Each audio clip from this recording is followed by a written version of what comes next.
வணக்கம். இன்னைக்கு நாம வேரிகோஸ் அல்சரை வீட்டிலிருந்து எப்படி சரி பண்ண முடியும்னு பார்க்க போறோம்.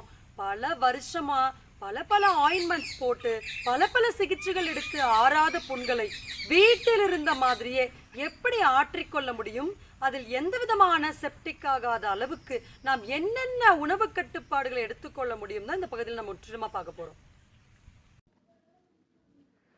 வேரிகோஸ் வருவதற்கான முற்றிலுமான காரணம் என்ன உணவு சாப்பிட்டா வேரிகோஸ் வரும், என்ன உணவை தவிர்த்து கொண்டால் இதிலிருந்து முற்றிலுமாக நம்ம வெளிவர முடியும், என்ன மாதிரியான மசாஜிங் டெக்னிக்ஸ் எல்லாம் நம்ம வீட்டில் இந்த மாதிரி பண்ணணும்னு நம்ம சேனலில் நம்ம 4-5 வீடியோஸ் வேரிகோஸ்க்காக நம்ம தனித்தனியான பதிவுகள் போட்டிருக்கோம்.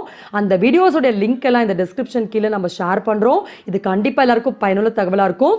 இந்த பதிவில் வேரிகோஸில் ஏற்படக்கூடிய அல்சரை முற்றிலுமாக எப்படி சரி பண்ண முடியும்னு ரிசல்ட்டோடு நம்ம போட்டிருக்கோம். இந்த ஃபோட்டோஸ்லாம் நீங்கள் பார்க்கலாம்.